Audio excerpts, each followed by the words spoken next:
Hey yo, what's going on, guys? Welcome back to another Diamond 1 deck, and this time we are on a different account, and I've been twitching my Trickstar deck since like forever. So the last time I had success with it was during the branded Despia meta, which was like 3 months ago, I think. Was it? Right? So Spright, Spright ECU Spright, and then we have Runic, yeah, branded, yeah. It should be like that, or like Soul or something around that time. Um, I don't think it works anymore with that variant because well, the game is so fast now. Obviously, it's much faster, and the problem is that if you go first and you got like good hands, it's still very breakable. I mean, Trickstar is not unbreakable at all. You know, we all know that, but it's just annoying. But now it's not even annoying for them. I think they have enough tools to just like kill us. And well, that is assuming you have a good hand. And if you have a bad hand, I don't know what's gonna happen. Also, you have a lot of dead card. It only works well with other cards like Trick Room. I mean, Dark Room of Nightmare, for example. And Licorice is, I mean, Licorice pass with Storming Mirror Force and compulsory. It's not gonna cut it these days. So anyway, I have to revamp it, and it takes me a lot of time. And then Spright came out, and I was like, okay, here's our chance. Here's our chance. The deck still on the 5-win streaks curse, by the way. We're back at it again. Oh boy. The deck. We have Spright Trickstar, and the saddest thing about this is that I have to drop Licorice because it doesn't do anything for the deck. It kind of like a mismatch if you play Licorice. And surprisingly enough, your best card here to search is definitely Lilybell because it's level 2 and it can special summon straight into the field. So if you play Spright yourself, then you're gonna know that the strength of the deck is actually based on how well the second engine you're running perform. For example, if your second thing in your Spright deck is Runic, you know, it's just crazy. If your second thing is Life Twin, you know, you're gonna have a Life Twin payoff, and it's gonna be good as well. Pure Spright, but you're actually running Frog and Nimble, so your field is still gonna be Spright because it's called Pure Spright, right? The regular Spright board. But you have like more bodies on the field. You know, it's just the way it is. If Life Twin, you have like Life Twin monster on the field in the end board, and if it's Runic, you have Runic, obviously. So Trickstar, at the end of the day, you're gonna have a Trickstar light stake on the field, I guess. That's it. That's all it, because you link off the Candina already. So what's good about this engine in particular, instead of just playing like the others? It has some needs interaction. For example, Trickstar Light Stage is a very good bait card.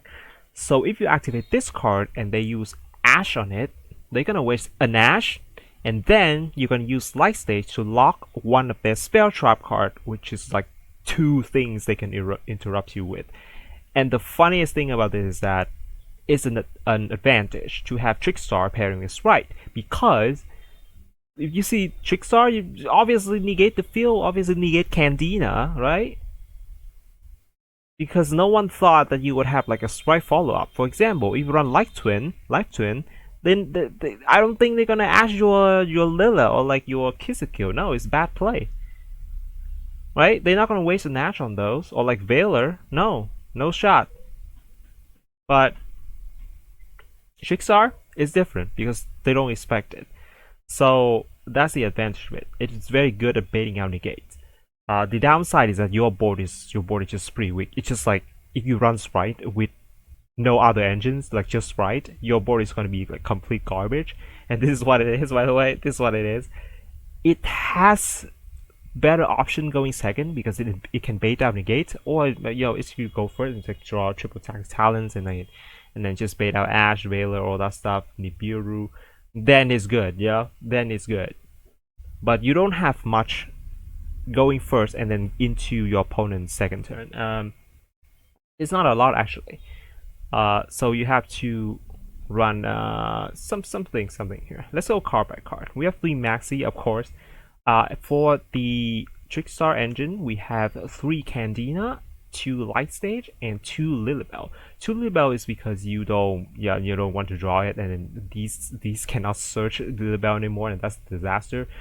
This is just like a free Lilybell on the field, free level 2. You don't think Spright would break, right? Because they're running other engines, but if you run Spright alone, you're gonna see the problem here.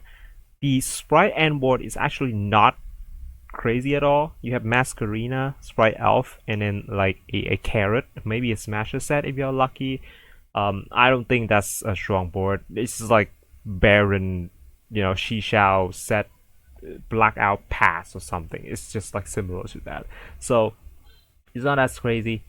We have 2 of these, 3 of these, and 2 of these. We also have 1 magical Laurel for when you you can bait out an Ash with these 2. But the thing is, if they don't have anything, then you don't want to search another Light Stage. You would rather extend your combo with magical Laurel, and it's a good card to search off too. So it's not bad. It's not bad. It's basically just a monster reborn. So playing Lilybell is kind of neat because if you need to OTK, you summon Lilybell from the deck, and then you attack directly, and then you add Lilybell from your graveyard to your hand, and then it's just can just jump onto the field immediately and just do another attack.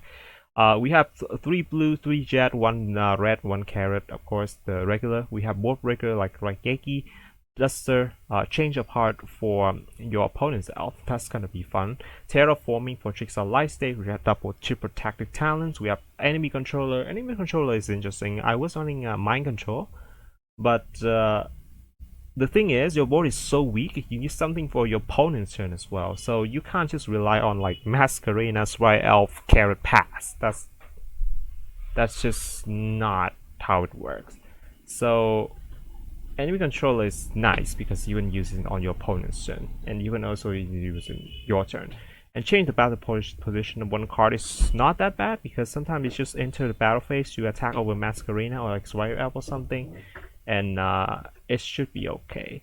We also have call by to Spright Starter, and Gamma Burst is like the mandatory actually, because coming into turn 3 or like turn 2, if you go second, you probably need to OTK because even though you manage to break their board, I don't think your setup for the next turn for the engage is good because you're running a nonsense Trickstar engine, right?